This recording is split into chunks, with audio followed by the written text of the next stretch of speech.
Yeah, I mean, how many rookies step in the first or second game and True. get 10 targets?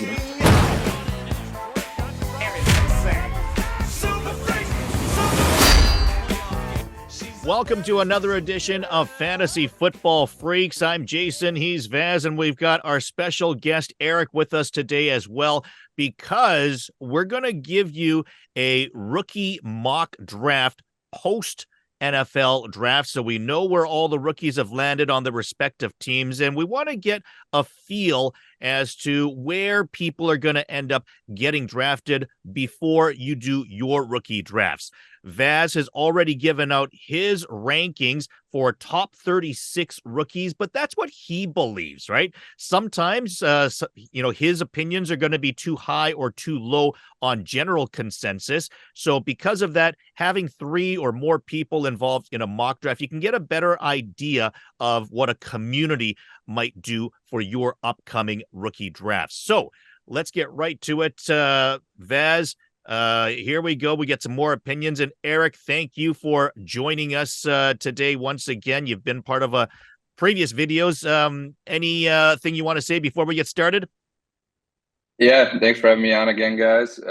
Hopefully I can give some valuable advice. I think a couple of my recommendations from the last video look pretty good. A couple of them not so much. So I think I probably went like 3 for 5, and I think it still could turn out 4 for 5 if Ayuk or Debo gets moved. So wasn't bad. Not bad at all. We'll take that for now, and we'll see how you do with the rookie drafts as we take a look. Let's start off. By the way, this is going to be for a 12-team SuperFlex, no tight end premiums of any sort, Dynasty League settings. We are not going to be considering these as if they are our team. So if we end up with 5 quarterbacks on one team and no tight ends, it's not going to be a big deal. We're doing this strictly from a value standpoint. Vaz, anything else you want to add before we get started? Let's just say the order. So we're gonna go. I'm gonna go first. Eric's gonna go second, and then you're gonna go third, and we're gonna rotate in that fashion. Yeah, so it'll be a linear draft, non-snaking, and we're not going to have any sort of time restraints on anything. So we'll justify our picks as we make them, and not worried about any sort of pressure with the clock. But hopefully this won't take too long. So without any further ado, then Vaz, let's get started. You have pick number 1. Who are you taking with the first overall selection?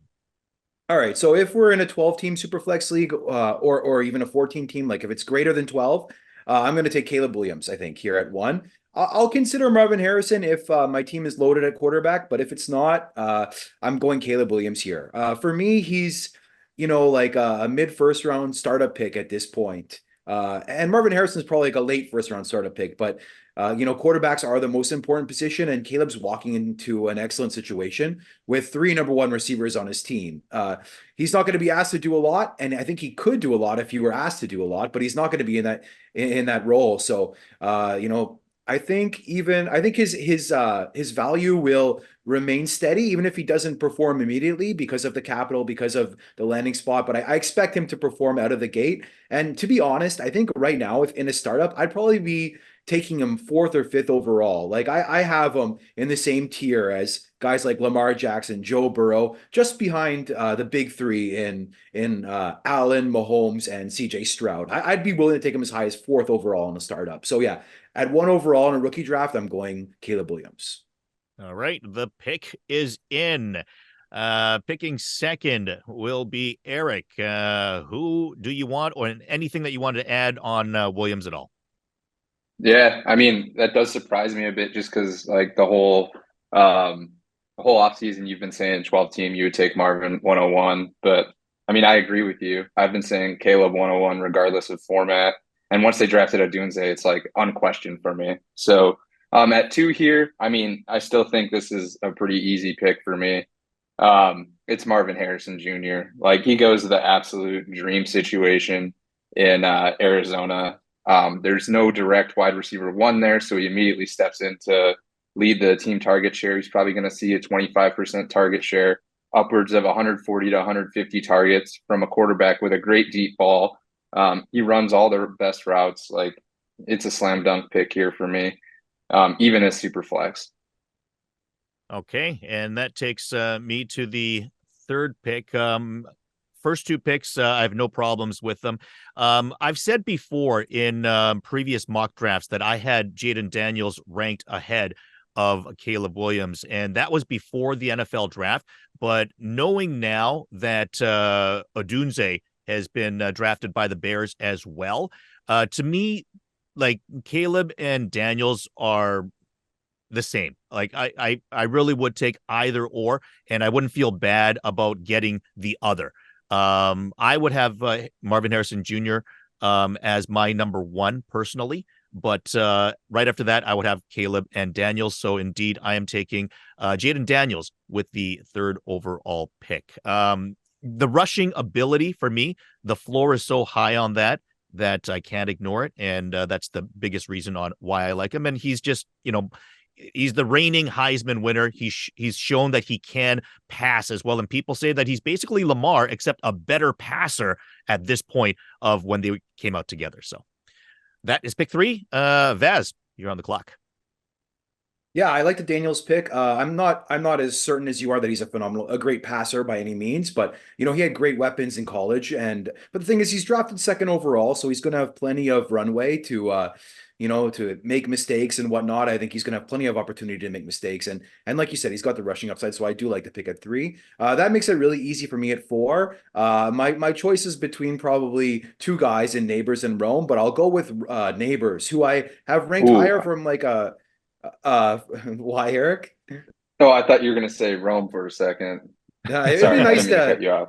it'd be nice to have the duo there, Caleb and Rome. But maybe if I was going into year two immediately, I consider that. But the matter of fact is, Neighbors is going to walk into a lot of targets. I think Rome has got a little bit more difficulty getting targets in that receiver room immediately. So Neighbors seems like a safer pick to maintain his value going into year two. And I'm a pretty risk adverse drafter. I think both are phenomenal prospects, but I'm gonna lean Neighbors here.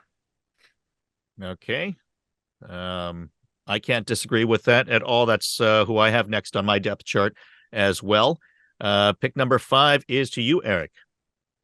Yeah, so in this situation, like I'm selecting Roma Dunze, but I do not love pick 5 because I think like you could go a few directions here, right? Like if your team is stacked at wide receiver and you want to take a quarterback, like this is where I would try and move back a few picks to get to like 7 and pick up like maybe a late second or something.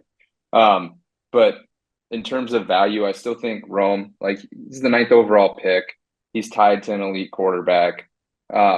It might be a slow burn. Like you got to get Keenan Allen out of town. Um, but he's proven he can win. And he was a very successful wide receiver at Washington. So I think this is still the pick here, despite it being a super flex league. I'm just not completely comfortable with May and McCarthy. So Okay. Yeah, I agree. Adunze it is. Anything you want to add to that, Vaz? No, I mean I agree. I agree fully with the pick here. Like you gotta stay away from chasing landing spot too much and chase talent in Dynasty. Uh exactly. Rome is going to maintain his value even if he doesn't put up amazing stats this season because there's a reason for it. Like he's got an excuse. It's a loaded depth chart. People will understand if he has a down year. If Keenan's out next year, which I expect, he will step into a larger role and he'll have plenty of opportunity to succeed. At the same time, if he flashes the talent that everybody knows he has, he will rise in value because he's got an excellent situation with Caleb there, and the sky's the limit with how talented he is. So yeah, I think you have to select Rome at 5. And I disagree with Eric here. I think 5 is a great spot to be. You're getting an elite talent at the number 5 pick. I love it. I agree with what you're saying, Vaz, because to me, Odunze is the end of my tier there. And for the 6th pick, to me, this is the hardest pick. I've got 4 guys in this tier, McCarthy, Thomas, May, and Bowers. I can go with any one of them, and I would be okay with them, whether it be 6, 7, 8, or 9. Whoever I end up with, I'm not gonna, feel bad. In terms of who do I take, I'm doing the exact opposite of what you're saying, Vaz. I'm going with landing spot because I'm going with JJ McCarthy. And the reason being that I know with May is the better talent, but there's more likelihood that he's going to rest in the first year, meaning that there's just more uncertainty the longer you rest. And then on top of that, his weapons, we don't know anything about what his weapons are going to be. On the flip side, you get a guy who should be able to go right away. He's got great offensive coaches there. He's got great offensive weapons. And yes, it is landing spot based, but because the landing spot is so big to be able to help him to succeed, I am taking JJ McCarthy with the 6th overall pick. You know what, Jason? Like, landing spot is extremely important, especially for quarterbacks. Like, and like that landing spot is so excellent that I totally agree with what you're saying here. I agree with your pick, and it's different. It's a different tier, right? As you said, Rome was in a tier above. So now we're talking about 4 guys in the same tier. So I think it's fine to consider a landing spot in that situation. Fair enough. And you are back on the clock.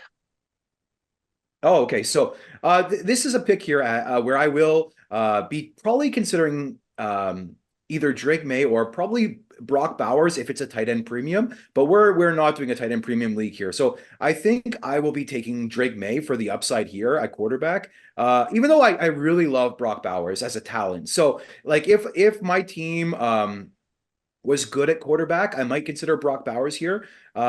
In my rankings, I had Brock Bowers and Brian Thomas Jr. in the same tier. But like when I'm on the clock, I know that when I'm on the clock and I've got to make a pick, I think I'm going to be leaning the talent in Brock Bowers. It's a hard pick to make because I really despise the landing spot, and I feel like he could lose value if he doesn't perform immediately, which I think is a possibility. So I'm a little bit nervous to make that pick, but in this situation with pick number 7, I don't have to make that decision. I'm going to stick with Drake May, who I think's a little bit more secure in his value. So yeah, number 7, I'm going to take Drake May here. And that should be considered a steal. I think, prior to the NFL draft, May was rated as high as 3 or 4. So the fact that you're getting him at 7, his stock has considerably dropped over the last couple of months, certainly. Right. Eric, you're on the clock. Yeah, personally, so 8 is like maybe my favorite spot in the draft because I don't have Thomas in the same tier as you guys. I have him with like Worthy. But I think the decision is just made for you. As long as the draft goes chalk, you get probably either May, McCarthy, or Bowers. And in this situation, I'm taking Bowers despite being non-tight end premium. There were rumors during the NFL draft that a bunch of different teams like were trying to trade up for Brock Bowers. And then Las Vegas shocked everybody and drafted him. Okay, it might once again be a slow start, but I think this is a slam dunk pick, generational prospect. Yeah, he's a tight end. It might take a little while, but I mean, I love the player. So I'm taking this no hesitation whatsoever in pretty much every format. So, yeah, I think a lot of people were, kind of put off by the landing spot at Vegas. And I don't have a problem with Michael Mayer being there because I think like to me, that's the non-issue. The bigger issue is the fact that it's just his quarterback, room. Like we don't know who his quarterback's going to be for the next 5-10 years, if not even next year. We know who his quarterback's going to be this year, but what's his quarterback situation going to be? So, that's a little bit of an issue, but it's not a huge concern in terms of like, Charbonnet going to Seattle or Jackson Smith and Jigba going to Seattle and having immediate competition, even though Mayer is there. I think it's Mayer that takes the hit, not Bowers taking the hit. So I don't have an issue with that. And I agree with you there as well. Yeah. It's like, let me ask you as a question. You don't worry at all about the stacked receiver room because like you can't expect that Brock Bowers is the number 1 target over Devontae Adams, right? Mm-hmm. No, I agree with that. He's not going to be number 1, but how many places would he be the number 1, right? I mean, he'll be probably 2 or 3, but I'm fine with that. I mean, sure, the Chargers would have been a better landing spot, right? Or sure, if he went to the Patriots, then that would be even better, or the Giants. But I mean, I think those were somewhat unrealistic, and I mean, other than the Chargers, perhaps, but those would have been amazingly ideal. But I don't think it's so bad going to Vegas in terms of the landing spot. I think it drops him down maybe a little bit, but not really too much for me. Yeah, I think Bowers could have gone as high as like if he got the nuts landing spot, like he ends up in uh on the Chargers or something, he probably would have gone as high as like 4 or 5. Yeah, or maybe the Um, Jets even. yeah, yeah, potentially. But here I just think that like as you guys know in Dynasty, situations change so quick, and they invested the 13th overall pick in him right after the year that they drafted a tight end at 34. Yeah. Like they have high expectations for this guy, and it's a new coaching staff, like completely new. So they're going to design a scheme to work around this guy. And I know it's a different offense, but you look at what like Hunter Renfro did. Like, why can't Bowers fill that role where he gets 100 plus targets, like as a power slot instead of more of a traditional tight end? I think he's going to get fed volume, but like you said, Devontae Adams is there, but is that one more year? I think so. This is more. It's just more of a long term thing for me. Yeah. Yeah, So I mean, I love it. I think I'm with you in that I'm taking Brock Bowers 8 overall if I'm there sitting at 8, even in a non tight end premium league, just with the safety and security that he brings as an elite prospect. yeah, you don't want to whiff even like because middle of the first, it's usually a pretty high risk pick, right? Like you think about your Quentin Johnson, I think he was going 7 or 8 last year. Being able to get a guy that's as safe and secure as Brock Bowers at 8 is an absolute home run. All right. Watch he'll And bust now. I think he's got like pretty good anti-bust ratings on him, but I said the same thing about Kyle Pitts, but we'll Yeah. see. My pick at 9 is going to be Brian Thomas Jr. That is the end of my tier, as I mentioned before, so it's a no-brainer pick for me. I have no issues with his landing spot in Jacksonville. I think he's going to be the stud there for a while, and who knows, maybe he'll even elevate the play of Trevor Lawrence. Yeah.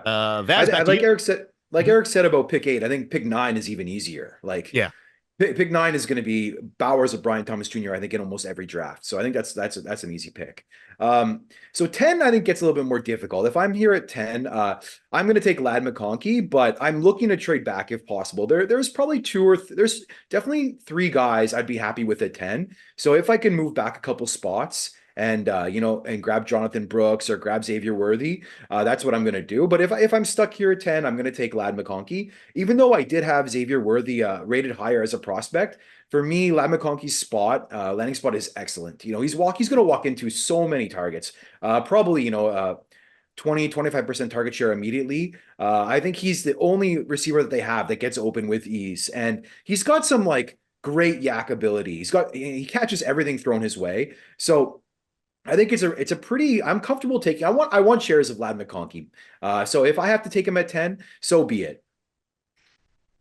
Yeah, I like the pick. I think landing spot, is it's solid. They're going to run the ball an awful lot, but when they do pass, he's going to be the guy that they call on because he really is going to be easily the most talented receiver. Eric, you're on the clock.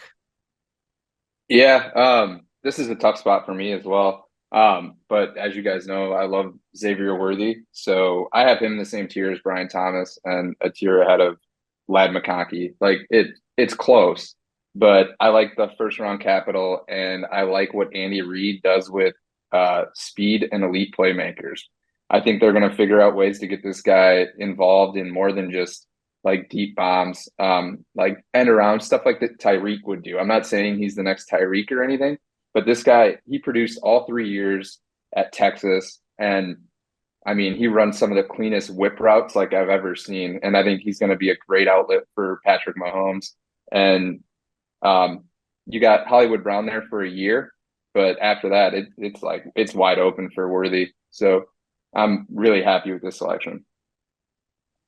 The Okay. one thing I'll add to this pick is I think there's potential that Worthy could start slow, but I think everyone's so high on him right now that if he does flash early on, he's going to skyrocket in value. I think if he starts slow, his value should maintain. I think because there's like an excuse for it, like there's very crowded receiver room there with Rashee Rice, with Holly Brown, with Travis Kelce as well, all demanding targets. So I expect he probably will start a little bit slow, but I think his value should hold. And then if he does flash, and I think like Eric said, they will try to use him in many different ways, like they've tried to use other guys with speed in the offense we've seen in the Like past, you Kadarius know, Tony, like except Kadarius Tony. good Yeah. maybe. Yeah. Yeah, Yeah. the So one thing we though, know Vaz, what to expect, but I think for me, I expect this a bit of a slow start, but yeah, like if you draft him here, realize that even if he does start slow, I think his value will hold because there's an excuse for it.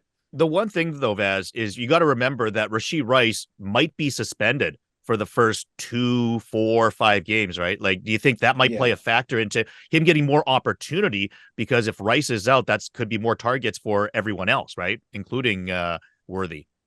I don't think it's 2, 4, 5. I think it's 1 or 2. But But either no, way, I'm I not mean, even. there's a first couple of games, right? Like, it's a good opportunity to get your feet wet. Yeah, I mean, how many rookies step in the first or second game and True. get 10 targets? There's still Travis Kelce. There's like, who Hollywood knows? Brown. But no, I don't put any stock into that. Yeah. Okay. Fair enough. My pick here at 12 is going to be Jonathan Brooks. I think it's a pretty easy one for me. Um, Obviously, the first running back off the board, the most talented guy this year. And yeah, coming off the injury, but at the same time, I think he's acknowledged as being the most talented and should get a lot of carries with the Carolina offense. Not really concerned about Miles Sanders or, Hubbard behind him. Stealing too many takes from him in the long run. So even if he isn't as productive in year one, I think long term he's going to be the best running back, obviously, out of this class to take. And I think when you have that guy that's seen as the top of his draft class, like I like that idea, even though he's not a first round pick or as high as other seasons. The fact that he is seen as the top of this class, I like taking guys like that. So I like Brooks in this spot. Yeah, not Vaz. too difficult to be at the top of this class, Yeah, right? exactly. That's true too. Yeah. But you know what? Getting drafted in the high second round, and they traded up for him as well. Getting drafted in the high second round, a lot of running backs that have been drafted in this range, like smash, right? Like Jonathan Yep. Taylor, like Brees Hall, so like Kenneth Walker. So like he's got potential to be an elite dynasty asset. So I really love the pick here. Yeah, it's a Right. great pick. Vaz got 13. I'm on the clock. Okay. This is actually like a little bit difficult for me. But I think you know what? If I am I know who you're forced taking. to make a do you? Uh it's a bit of tough selection. Is it pick 13 here? Pick 13. Okay, so uh I'm not even looking you at know your what? cheat sheet. I can't believe I passed on this guy at 10, but I'm gonna go Bo Nix here. Yeah. That's who I thought. That's who I thought you were Yeah, taking. I consider him at 10 overall, but I wanted to share of Lad McConkey. But you know what? Having two quarterbacks on my roster, I decided to go McConkey. But I'm gonna take Bo Nix here at pick 13. I think he's just sliding a bit too far for me. And you know what? He got an excellent landing spot, and I think I think he's got the potential to play well. So I'm gonna take the value here at pick 13. I love the fact that they went and got Franklin as well in terms of like getting his teammate. So like I think when teams do that, like when they did Jamar Chase with Burrow as an example, like keeping that chemistry together and even as friends, like that things like that are going to be signed off on by both parties. So like knowing that you've got a friend in the locker room as you move from the amateur game to the pro game as well. I like it when teams do that. Eric, you're on the clock. Yeah. So this is I don't really want to make this pick at all. Um, Mhm. but so there's a few options here, right? There's the Ricky Pearsall, um, or I can go with Michael Penix. And I think just he was drafted in the top 10. I don't love the pick here, but you saw the model work with Patrick Mahomes. You saw it work with Jordan Love. Kirk Cousins is already disgruntled. If he starts to struggle at all with the top 10 pick, the fans are going to be calling for Penix. Like, I'm not expecting Kirk to struggle, but this is the guy you put on your taxi for 2 years and hope it works out. So give me Michael Penix here um, as I begrudgingly make this pick. So back-to-back quarterbacks as it's Bo Nix 13 and Michael Penix at 14. I'm very low on Penix. And it's not because I don't think he's going to succeed as a player. It's, the biggest thing for me is I just don't like to wait. Like anytime that I know that I'm going to make a pick, I've had to wait like who knows how long for that pick to come in, right? If you're, on sleeper, like most dynasty leagues, you can get picks, 2 to 3 years in advance. So I've already waited a few years for this pick to come to me. And then now I've got to wait like another year for him to sit on the bench, maybe another year on top of that. Like, or maybe if someone's injured, someone's coming off an injuries like Hooker the year before. I hate waiting for players, and that's the biggest there's a reason big difference for me with Hooker versus Penix because Hooker went in round 3, right? Yeah. True. Penix is a top 10 pick. Like he's going to hold value simply because he got a top 10 pick. Like, Yeah. so if you want to move him eventually, I think you can. And when he gets the chance to start, or if he comes in as a backup and flashes, like he's going to do similar to what happened with Jordan Love. Yeah. And the good thing about him is all of his weapons, they're still young, right? Like Pitts, London, Bijan, like he can grow with these guys. He might be the oldest of some of those guys. So he can age with them in terms of experience. So I do like his future. I just don't want to wait for that future. I want a guy that's going to increase in value as soon as I get him. So that's the only reason I don't like Penix. My pick at 15 is going to be Keon Coleman. Going to the Bills, obviously, they just don't have any weapons. It doesn't appear that they're going to acquire anyone else in terms of, Ayuk or Higgins or anything like that. It seems like Coleman's going to remain the top guy over there. So once again, I'm going with landing spot because, I think he's good enough as it is. But when you get the bonus of playing for the Bills and being the top target of Allen, I can't pass that up. Yeah, I think that this is my. Oh, go ahead. I think that pick kind of fell into Jason's lap there. I think this is going to be the top 15 of almost every rookie draft, in my opinion. What were you going to say, Eric? Like this is going to be my call for this draft class. I think Keon Coleman's going to be a bust. I don't think he does well versus man. I don't think he does well versus zone. Almost all of his like a high percentage of his catches are always contested. Which he can win at contested catch in college. Do you think he can continue to do it in the pros?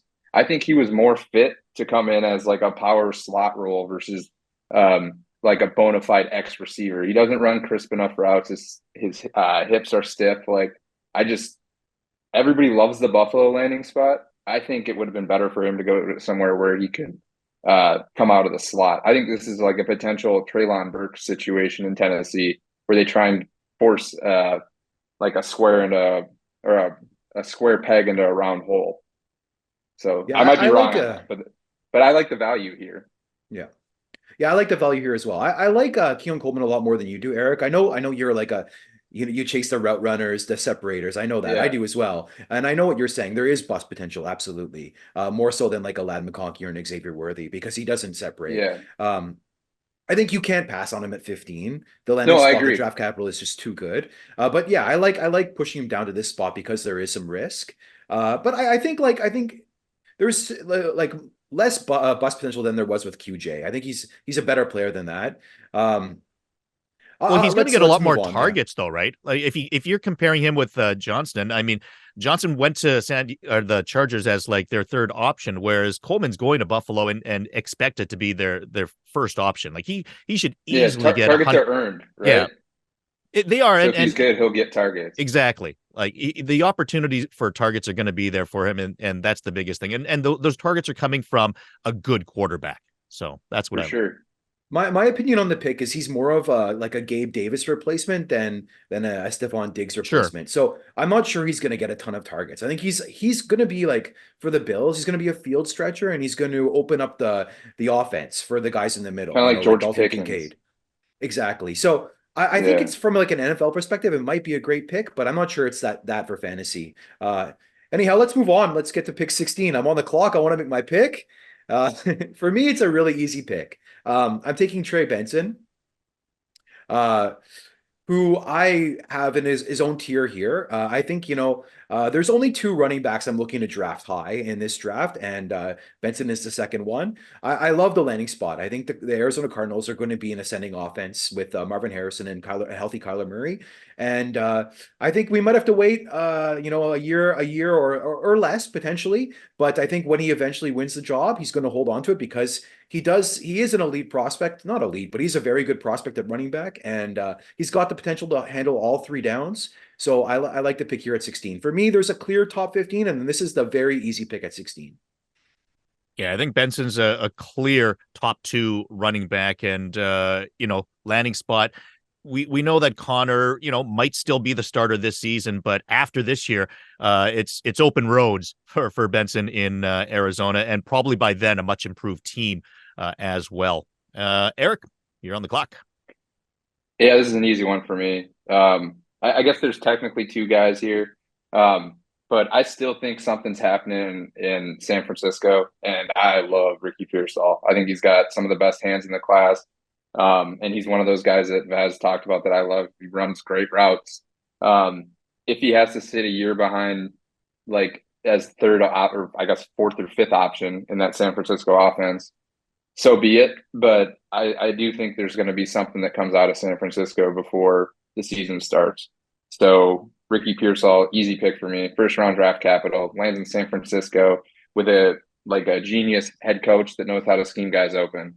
So the target share might not be great right away, and it might take a while, but I think it's an easy pick here for me. Yeah, he's one of those guys that I was thinking about a video like this later on, but he's one of those guys that I was thinking, if you don't get him now, he might be off to a slow start, and maybe like a good trade acquisition mid-season. Like I was thinking of guys that might get, that aren't given the opportunity, and owners might start to get a little bit of fatigue and be like, like I'm getting impatient from this guy not getting any sort of production. And some players that, before the season starts, let's make a video so we already know that you have it in your mind that these are guys that you might be able to target mid-season. And I think, Pearsall could be one of those guys that would be on my list. My next pick is Adonai Mitchell. He has dropped a lot in terms of value, obviously, from pre-draft to post-draft, but I'm still a believer in his talent, and landing spot wasn't good. I know the draft capital wasn't good. There's been a lot of talk about his attitude and how much he's into the process of becoming a professional football player. But in the end, I'm willing to take the gamble at this point that his talent is going to just shine through. I love the pick, and I realized something when you were on the clock there. Sometimes you can't figure out who you like more until you're faced with the clock staring at you, if you know what I mean. Like I have Leggett higher in my rankings than Adonai Mitchell, but when you were on the clock there, I was thinking to myself, man, I think I want AD here. Because I really liked his tape. I really liked the talent. And so this is going to be a situation where, I'm happy to take Leggett because he's in the same tier for me. But like, I really liked Adonai Mitchell, and I like chasing my guys a little bit. But yeah, the landing spot was so bad that I pushed him behind Leggett. So I don't know. It's a really it's a tough pick for me between Adonai Mitchell and Leggett. But it's at this situation with them both off the board with Pearsall and Adonai Mitchell off the board. It's really easy. I'm gonna go Leggett. He goes first round. The Panthers trade up for him. They probably expect him to be the number one receiver there. So for me, it's a very easy pick. I'm going Leggett. Yeah, I was trying to pick between those two guys as well, between Mitchell and Leggett. But I went with Mitchell. Eric? Yeah, I love that pick. I think like with Dave Canales there, he's a pretty creative guy, and I think they've already said they're gonna figure out ways to use him. And I mean, his profile is so weird because he did 4 years of doing absolutely nothing, and then the fifth year he just comes out as an absolute monster. And there was like flashes of AJ Brown in his game, I thought. So I love that pick. And this is the point of the draft where I think you should be like Let me ask you swinging a for home question, Eric. runs. He's not really the type of receiver you normally chase because he's not like a great separator. Why do you like him so much? Well, I like him here because I don't like the options here. Okay. I don't have the just like the value here. Yeah, it's good value and it's high upside, and we're in the middle of the second round, right? Right. Which is why my next pick isn't going to make any sense because I don't think this guy's going to hit, but the team believed in him. and they've already came out and said that he's been very high on their board, and they drafted him with pretty good draft capital, and he's tied to an elite prospect. So I'm going to take Boyle's guy, Jalen Polk here. And like I said, I don't even love the pick, but I feel like this is a pick with the high draft capital in the second round compared to the rest of the guys that I'm looking at. It's just something that you got to take the chance on and hope that it works out and trust that the NFL can evaluate receivers better than I can. So Right. I like your but it's the mentality there. Patriots, so maybe they can. So Well, I mean, the but yeah, good thing, that would be who I would select there. I guess, if Drake May, really does become what everyone believes him to become, then he can grow together with Polk, right? And I like that in a lot of times when you have guys that are developing together. They've kind of been through the battles, much like what I was saying earlier about Franklin and Bo Nix being teammates in college and then going to the pro game together. Maybe you get some of that development together with May and Polk. Right. My pick here is Roman Wilson. I think I might be reaching a little bit here, but I like his landing spot in Pittsburgh. I think this is going to be an up and coming team.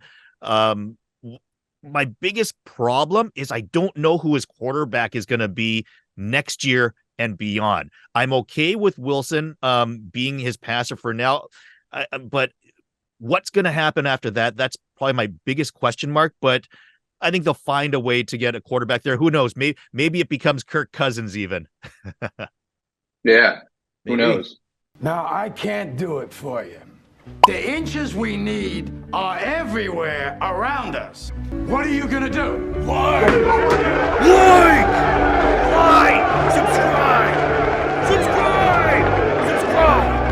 Subscribe! Vaz, you are up with pick number 22. Okay, yeah. So my last pick in this draft, and it's a really easy one for me. I'm so happy that Jermaine Burton falls to me here. This is a guy that I want to leave as many drafts with as possible.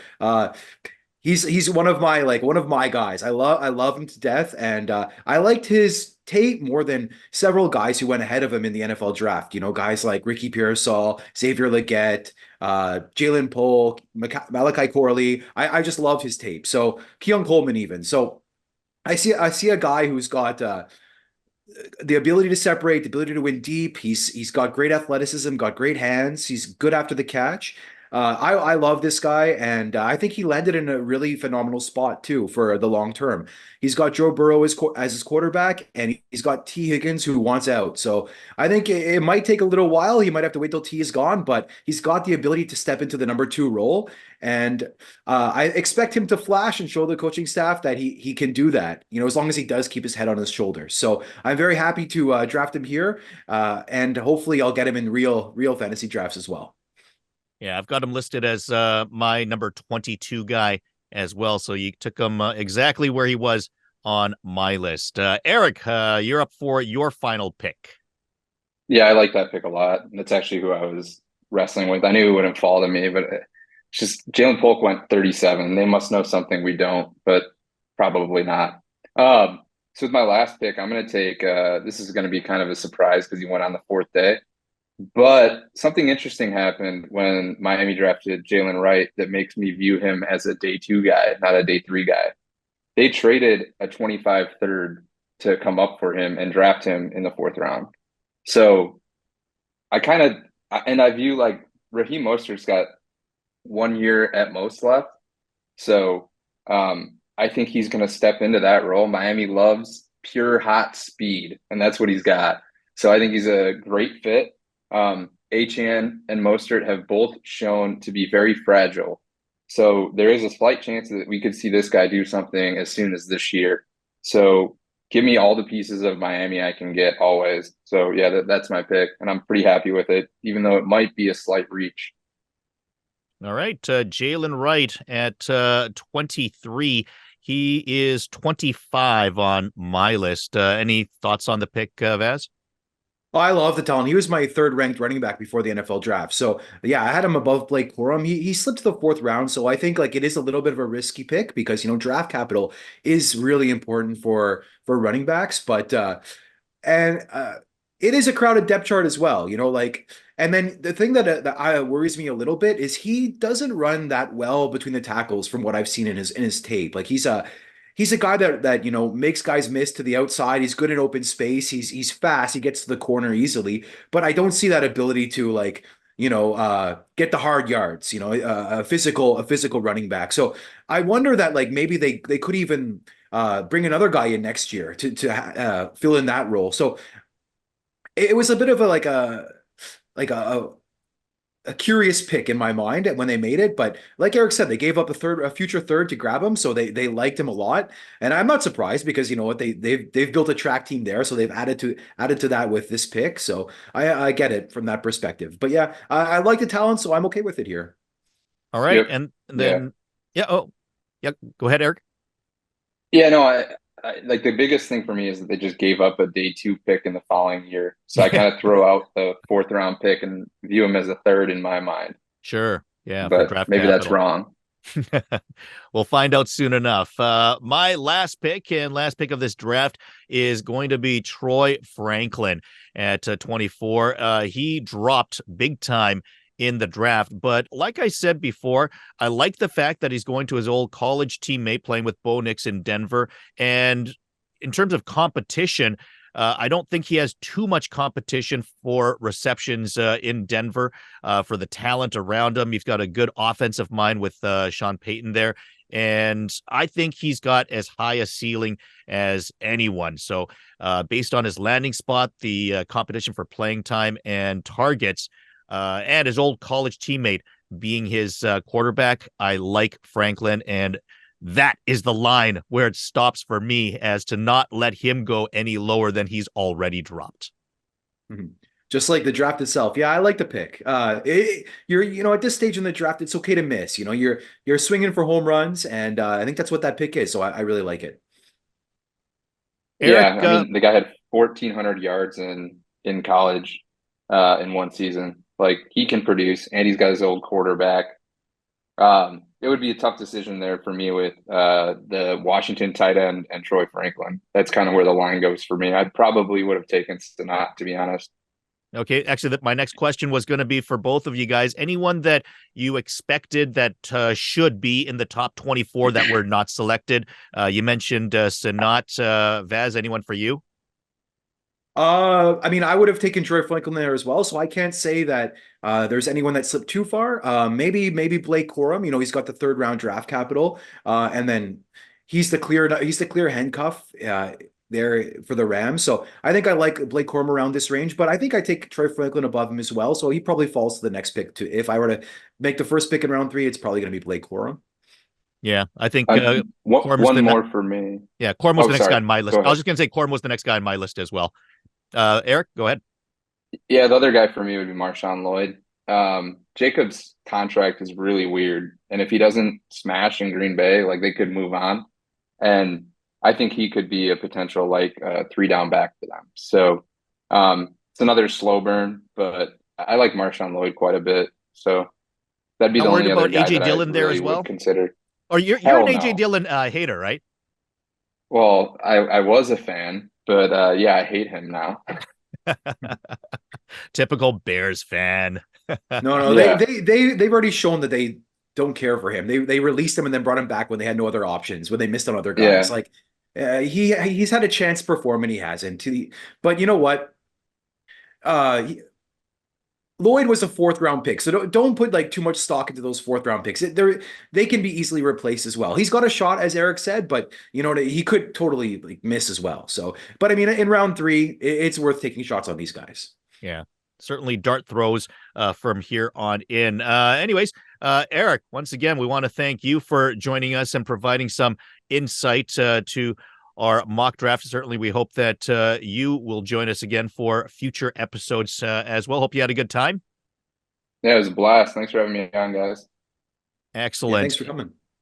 And of course, remember to like this video, subscribe to the channel as well. And remember to join our Facebook group. We've got a Facebook group set up to create a community to talk about stuff like this. So if there's any of these picks that you are unsatisfied with or couldn't believe that we didn't take one of your top sleepers, join our Facebook group and let us know there, as I'll post this video up there as well. And we're also going to have, well, I'm going to have my cheat sheet there as well, so you can take a peek at what I was looking at when doing this draft. Remember, once again, though, like the video, subscribe to the channel, join our Facebook group, and join us next time for another edition of Fantasy Football Freaks.